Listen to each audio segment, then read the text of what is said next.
Print and cut front bodice pattern A. Cut the small rectangles out of the pattern, which will serve as a guide to seeing where the squares on your 1-inch gingham fabric are. This ensures that your pattern will be symmetrical. Line your pattern up with the gingham fabric. The pattern should sit lengthwise, so use the double-sided arrow on the pattern as a guide. Line up the centre line of the pattern with the middle of the pink vertical line of the gingham fabric and pin. Pin the rest of the pattern to the fabric so it is symmetrical. You can use the cutout windows as a guide. The squares should look the same colour on both sides. Cut the pattern out of the fabric, keeping in mind that it might be an idea to add some excess at the sides and bottom. This is what I did, although I didn't actually need it. As a note, I've added notches to the bodice patterns if you need them. However, I used the squares on the fabric to align everything, which really helped to match the squares up. I never actually used them. Now cut the front bodice A pattern out of a white lining fabric. I used cotton. The lining fabric will make the fabric look less transparent and add a bit of structure. Transfer the rest of the pattern to the lining with either dressmaker chalk or a dressmaker pen. I used blue chalk. Cut the darts out of the paper pattern, which will help to then transfer by lining the pattern back up and drawing around the cuts. Obviously don't cut through the fabric here, be very careful when doing this. If you remove the seam allowance from the pattern also, you can use them to transfer the seam pattern to the lining fabric.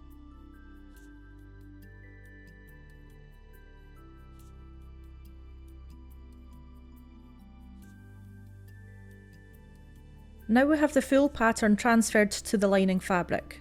Sew a 2mm straight stay stitch inside the seam allowance of the front bodice piece from the outside of the neckline to the middle of the neckline and then stop. The stay stitch will stop the neckline from warping since it's curved and a lot of it sits on the bias. Now change direction and stay stitch the other side of the neckline ending up in the middle. It is best to sew the stay stitch in this way so as not to favour one side. Baste the front bodice to the lining just inside the seam allowance and darts so that they act as if they're one piece of fabric. This really helps when sewing. When basting, I use a different coloured thread so it's easier to unpick later. Your basting stitches are meant to be long and you can work around the pattern piece quickly this way. You can baste using your sewing machine, but I find hand sewing much easier and you don't have to add much tension to the thread, meaning it's really easy to unpick and pull out long sections. After basting, turn the piece over and make sure the basting stitches look in a similar placement on both sides. This means you will be certain your top will be symmetrical. Here you can see I also basted the darts, making sewing them much easier. Find the centre between the curved line of each dart and add a mark to help with where to fold the fabric. Pin the sides of the underbust dart right sides together. Check the line up when folded. You can do this by putting pins through, and if the pins sit on the blue line on both sides, then you know they're lined up. Sometimes we forget to put the pins on the side that we will be sewing, so keep that in mind. Sew this with a 2.5mm straight stitch. As a note, I use a tension of 4, but it may be different for your machine. Just test it first. When sewing a dart, always start from the open end and end at the point. When you near the end of the dart, you can actually stop, leave the needle in the fabric, change it to a 1mm stitch and then finish the dart off with a few more stitches. This smaller stitch at the point means the dart will be finished precisely. It's a really good trick. Do not back stitch at the point as it creates bulk. Knot it instead. This is what it looks like once the darts are sewn. You can see the very tiny stitches near the top. Now pin the sides of the underarm darts, right sides together, and sew in the exact same way, starting from the opening and ending up at the point. Change to a 1mm stitch for the very last few stitches if you want it to be precise as before. Now press the darts. It actually helps to buy a ham, which is a bit like a large hard curved cushion, to iron out the curved areas of the top. However, I do this later. Unpick the basting stitches from the darts. You will also need to finish the edges of the underarm dart with an overlock stitch. Print and cut the front bodice facing B pattern. Make sure it matches up with the front bodice piece if you're like me and want everything to match up. I actually found it helpful to take a photo of this pattern over the front bodice and then match up the colours of the squares with the facing. Now cut the fabric. Sew a 2mm straight stay stitch inside the seam allowance of the facing from the outside of the neckline to the middle of the neckline. Now change and sew the other side, ending up at the middle. Finish the raw edges of the bottom of the facing to stop any fraying. I did a zigzag stitch using an overlock foot. You could also use pinking shears. Print and cut bodice strap C. Line it up on the bias of the fabric using the squares as a guide. I actually cut this freehand as I knew exactly where to cut at each point. If, like me, you're quite precise with this, there should be a pink square, then white square, then pink square in the centre of the strap piece. Spaghetti straps are usually cut on the bias. It's because it has more stretch to it and allows the strap to move about and be more comfortable on the shoulder. Use the pattern to cut out of the white cotton lining fabric on the bias. As a note, it's a good idea to make the lining 1/8 of an inch thinner than the gingham fabric. This means when it's folded with the gingham fabric, it's less likely to rumple underneath. Pin one side, then pin the other side so the edges are flush. You should end up with excess gingham fabric like this in the middle. You can baste these together to act as one piece of fabric. It means you can also remove the pins before sewing. Spaghetti straps are extremely thin and difficult to turn, so to help you can actually temporarily sew in a long piece of string. Put the string in the centre of the strap, fold the strap over right sides together and pin. Sew a straight 2.5mm stitch at 3/8 of an inch seam allowance. Trim the seam allowance and remove excess. Remove the basting.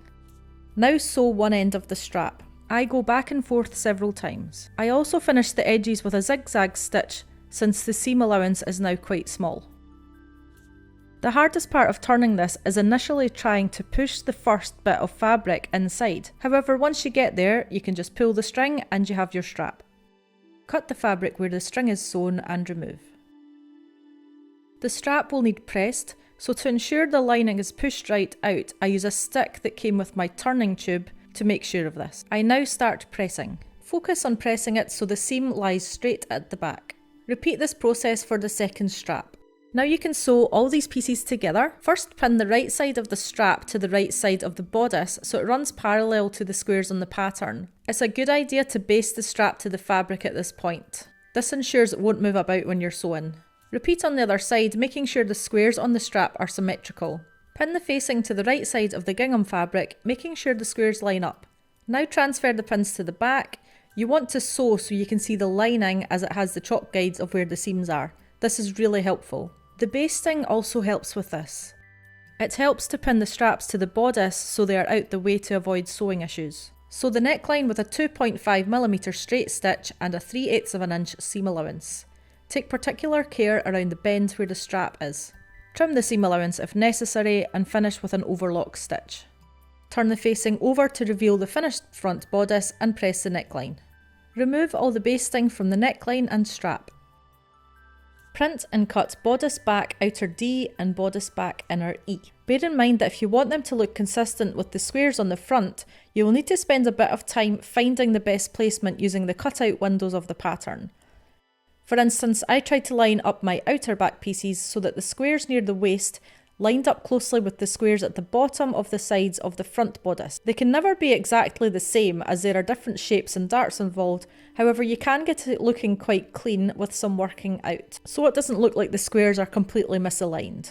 Now use those pieces, line them up with the gingham fabric and cut them a second time. Doing this ensures the pieces are the same on the left and right hand side of the back of the bodice. Now you can try and line up bodice back pattern E with D.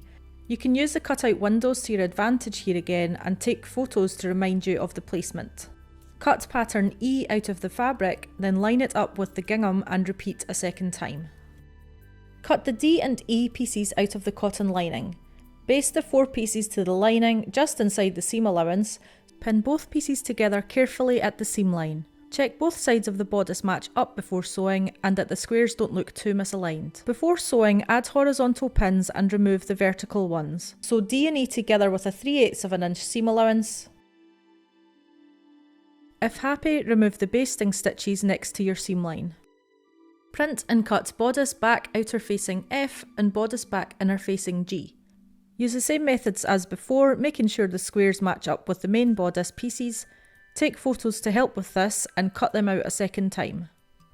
These don't have a lining obviously, so you can chalk the seam allowance straight onto the fabric. Pin these at the seam line using the main bodice seams as a visual guide. Sew these together. Trim any excess seam allowance. Finish the bottom edge to stop fraying with either an overlock zigzag stitch or with pinking shears. I overlocked mine. Now press the seams and finish the raw edges. I used pinking shears here as I left myself enough seam allowance should I wish to make adjustments in future. Before sewing the neckline at the back, you will need to work out the exact length that the strap should be. I made the strap material too long on purpose to ensure I had a long enough strap that I could play about with. Try it on or put it on a mannequin and play about with the length until you are happy. I spent some time doing this and added a marking to where I was going to sew it. Pin the right side of the strap to the right side of the back bodice. If you pin in exactly the same way I'm doing here with one twist, you can't really go wrong. I would also baste the strap like before to make it easier sewing that part. Pin the back facing to the back bodice, right sides together. Transfer the pins so they are on the side where the lining is. Sew the back neckline with a 2.5mm straight stitch, and repeat for the other side. Press the seam with an iron.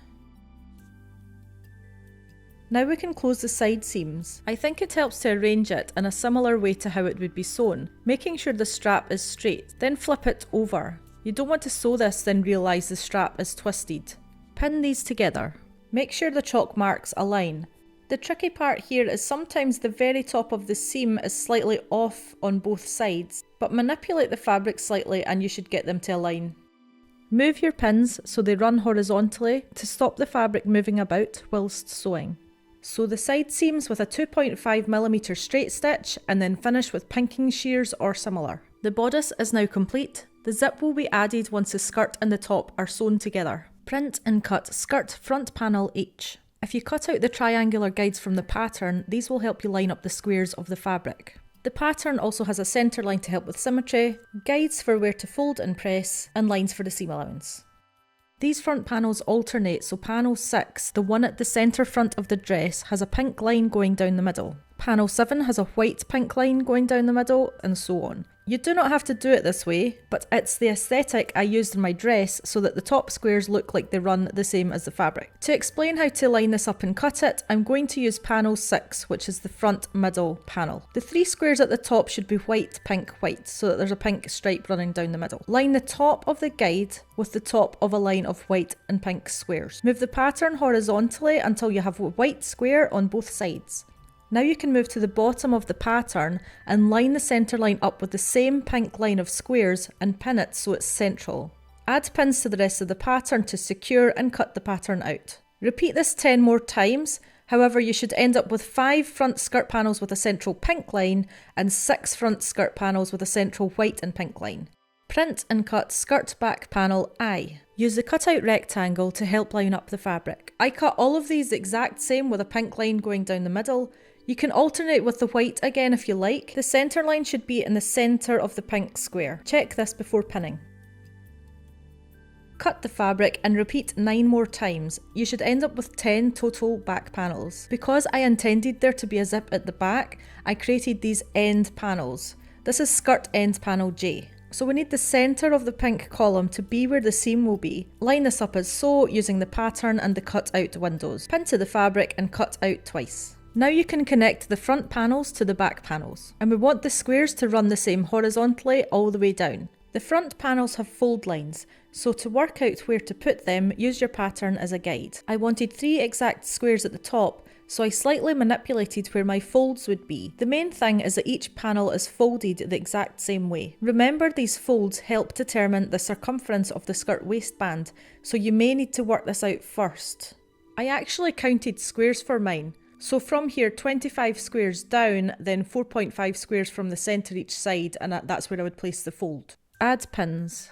Now press the folds into place. As a note, you can leave this part till later if you wish. You need to complete this part before you start assembling the skirt waistline. To line up the front skirt panels with the back panels, we need to match the squares up so that the top and the bottom of the squares align on each piece. To make this easier, press the seam allowance into each pattern piece. I used a 5/8 inch seam allowance.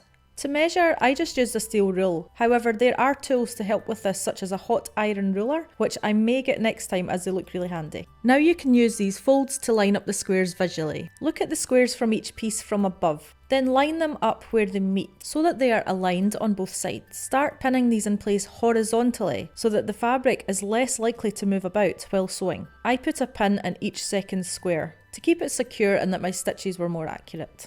You could always baste it, but you would be doing this about 23 times. I found pinning it worked perfectly fine. I chose to make my seam a French seam, so I needed a 5/8 inch seam allowance. With wrong sides together, sew your first seam at 2/8 of an inch. Bear in mind that this fabric doesn't actually have a right or a wrong side, but you might be using a different fabric from me. Press the opposite way with an iron. I actually found I saved time by sewing several panels at once. Here I'm sewing 2 back panels to the front panel. Trim any loose fabric ends and then sew at 3/8 of an inch the other way. You will end up with a neatly enclosed French seam.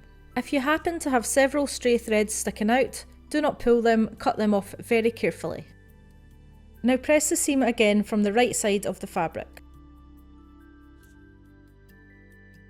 Whatever seam you choose to do, repeat this around the skirt, making sure to alternate the middle column colour of the front panel pieces. Finally sew on the end pieces to front panel 1 and front panel 11. Pin the skirt pieces together with the folds in place. I added pins at the top, middle and bottom of each fold to make it easy to work with. You will very likely not have enough table space as it's a big skirt, so roll the skirt after you finish a section and start pinning the next. You may need to repress some parts. Roll the skirt back out. Now we can join the skirt to the bodice, but to connect these two parts, it's vital first that they are of the same size around the waist, so you'll need to take a measuring tape and check this. To keep all the skirt folds in place, it's a good idea to run a quick basting stitch along the waistline next to the seam line. Pin the bodice to the skirt, making sure the middle pink squares at the front of the dress match up perfectly. What will help you get a good fit is to baste the top to the skirt. This means you can try it on and make any alterations. Once you're happy, sew the bodice and skirt together using a straight 2.5mm stitch. Keep checking the folds as they tend to want to fold over the opposite way when sewing, which can cause problems. I had to unpick mine a couple of times. Go slow and keep checking. Finish off the raw edges by using pinking shears or an overlock zigzag stitch. To add the zip, you'll first have to choose a length of zip. I chose a 14-inch zip, which was perfect to just get it around my hips. You'll notice that the bodice has lining in it, but the skirt doesn't, which is going to cause problems with the zip. We want it to have something to grip onto. So iron on some rectangular fusible interfacing to the inside of the seam allowance. The centre of the interfacing should sit where the seam is and overlap onto the main skirt. I felt like mine needed extra strength, so I doubled mine up by ironing another strip of fusible interfacing on top. Press the seam allowance of the end skirt pieces and also the seam allowance of the bodice. Line up the squares so they look symmetrical and pin right sides together. Run a basting stitch along the seam line so you can then check the placement of everything before sewing. Continue all the way up to the top of the bodice. Turn the dress right sides out and check the alignment of the squares. Turn again, wrong sides facing out. If you're happy, place the zip against the dress, keeping a small gap at the top past the stopper. Put a pin just underneath where the plastic stop is at the bottom. Now sew a 4mm straight stitch along the seam allowance from the neckline down to where the pin is, but do not backstitch. This stitch is essentially a machine sewn basting stitch and is going to be removed later. Now start a new back-stitched row of straight 2.5mm stitches from the pin down to the hem.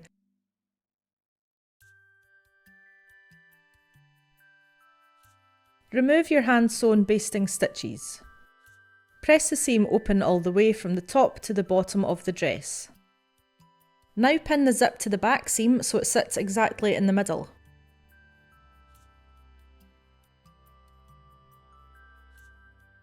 Baste this to the dress. Make sure you can see the basting at the bottom as it will show you where to sew to avoid the plastic underneath. Now here's the trick. Using a zipper foot, sew a 2.5mm straight stitch around the zip. The obstacle here is making sure the zipper is out the way. I started with it zipped down about 4 centimeters. Then when I got near it, I very reluctantly managed to pull it back to the top and continue the stitching. This was a bit tricky to do with the needle still down, but I just managed. Take particular care at the bottom as you don't want to sew over the plastic. Zipper foots are ideal for these stitches as they allow you to sew much closer to the zip, making it neat and secure. You will need to try work around the zipper once more as you get to the top.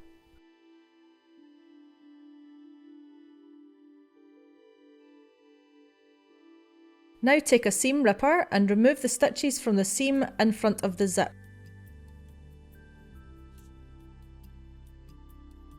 Open the zip and remove the ripped threads.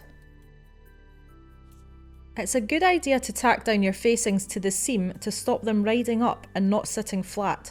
After pressing the neckline, just hand stitch at several points until the facings sit flat. When hand stitching, make sure you're not going right through to the front as they're not actually meant to be visible stitches. You want the stitches to catch the lining and nothing else. I tack down the facing in the middle of curved sections such as in the middle of the underarm, the middle of the neckline, the end of the neckline, and at the seams. We also have this flappy bit of facing at the zip, so just fold it under and close it with a slip stitch. Basically go through the folded edge with a small stitch, then through the zip with a small stitch, then back again and so on. Just don't go all the way through the dress, we don't want to see the stitches from the outside. To complete the dress, try it on or put it on your mannequin. Find your ideal length. I decided to hem mine straight along a row of white and pink squares at the front. Then at panels 3 and 9, I actually angled the hem, so it went diagonally, adding on an extra inch for the back. Then I hemmed the rest of the back straight again. Decide on your hem type before cutting. I added on a 3/8 of an inch seam allowance to mine, so I could do a double turned hem by pressing it up 1/8 of an inch. Then again at 1/8 of an inch. The extra 1/8 of an inch allows for fabric used when turning and to allow trimming off minimal fraying. Make your hem small no matter what, as it will avoid bunching up. So iron your first 1/8 of an inch all the way around the perimeter of the skirt. You can add pins to the seams to help. Once you've finished that, fold it over to enclose the raw edges and press it again. Just to point out, I also trimmed some material from the French seam at an angle to take away unnecessary bulk at the hem. If doing this, make sure you cut so that the raw edge will still be enclosed inside the hem. To hand stitch mine, I use a slip stitch. So basically I catch a couple of threads on the actual dress and then I put it through the fold 1/4 of an inch. I go back to the main dress and put it through a couple of threads and then put it through the hem 1/4 of an inch. I do this all the way round with the ends knotted. You will need a lot of thread for this, so you might have to do it in sections.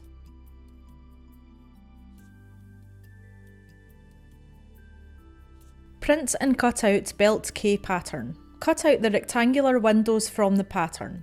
Line the pattern up with the fabric so that the bottom of the window aligns with the bottom of a row of pink squares. Pin the pattern to the gingham fabric and cut out of the fabric. Pin the pattern to a piece of medium/heavy interfacing and cut out of that also. I used a sew-in interfacing. I recommend making your interfacing the tiniest bit thinner than the gingham, about 1/16 of an inch. Pin the gingham to the interfacing so the edges are flush on both sides. Now fold wrong side facing out and pin where they meet.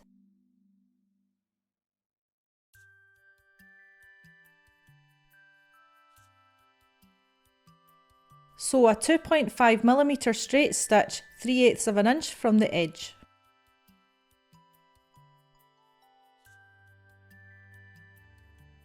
Fold the belt so the seam lies in the middle of the back of the belt. Pin the end of the belt to hold it in place. Put a pin exactly in the centre. Place the belt end guide over the end of the belt and use it as a guide to cut 2 symmetrical diagonal lines. Close the pointed end of the belt by using a 2.5mm straight stitch at 3/8 of an inch from the edge.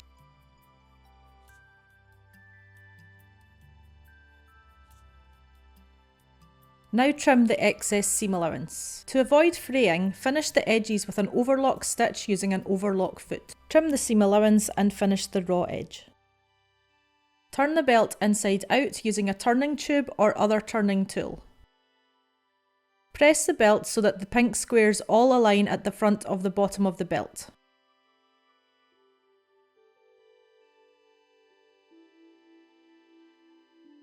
Now take your belt slider and hand sew to the open end of the belt using a back stitch or similar. I folded the open end over before hand sewing so it looked neater at the back. To ensure the belt doesn't flop at the end and actually to get a really good taut fit, you can hand sew in some snaps. Hand sew the male snap so the centre is 15mm from the pointed end on the side with the seam. To sew these on, you're just looping around several stitches on each part. I actually doubled up the thread to do this so it was extra strong. You can see I actually ended up moving it, but the centre should be 15mm from the end like so. Try on the belt and work out where the female snap should be sewn on the front of the belt so that the belt sits taut. Add a pin to where the end of the belt stops. Add a pin to where the centre of the male pin overlaps.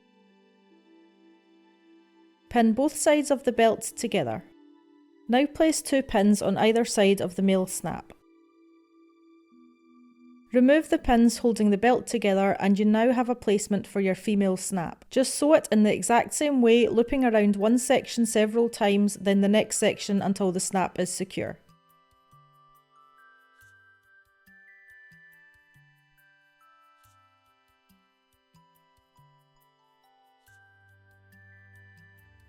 Print and cut dress main bow M, dress bow tails N and dress centre tie O patterns. Pin to the gingham fabric on the bias and cut each pattern out twice. Now cut each pattern out of lightweight interfacing twice. If you use fusible interfacing like I did, make sure to cut the fusible slightly smaller than the gingham to avoid gumming up your iron. Pin dress main bow M, right sides together. Now sew it 3/8 of an inch from the edge. Fold this so that the seam sits at the back and sew one of the open ends. Turn this inside out. With the seam facing out, sew the ends of the main bow together. You will now have a circular or looped piece of fabric. Pin dress bow tails N, right sides together. Cut a small triangle off each end, in line with the angle of the squares. Sew from one point to near the middle.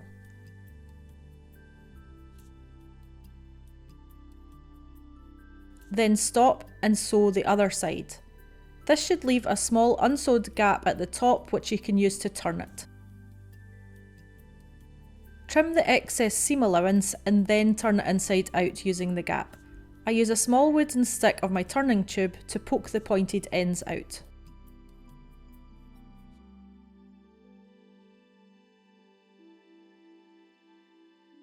Fold the raw open edge inwards, pin, and sew shut with a top stitch. This shouldn't be visible once the bow is assembled. Hand sew a couple of stitches through the centre of the tail piece, wrap the loose ends of the thread around the middle lots of times. This will compress the centre to create the desired look. Pin dress bow tie O right sides together. Sew 3/8 of an inch from the edge. Fold so the seam runs along the centre at the back, sew one of the open ends shut and turn inside out. Take your main bow and your centre tie, join both together by using hot glue for easiness. You could hand sew these if you want. I found hot glue best as you can pull it taut while it's drying to get it quite tight. Now hot glue the bow tails to the back of the bow.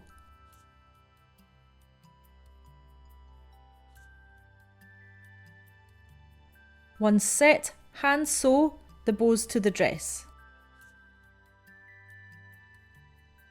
Now you've completed your gingham summer dress. If you enjoyed the video, please give it a like and remember to subscribe for more tutorials. Thanks for watching.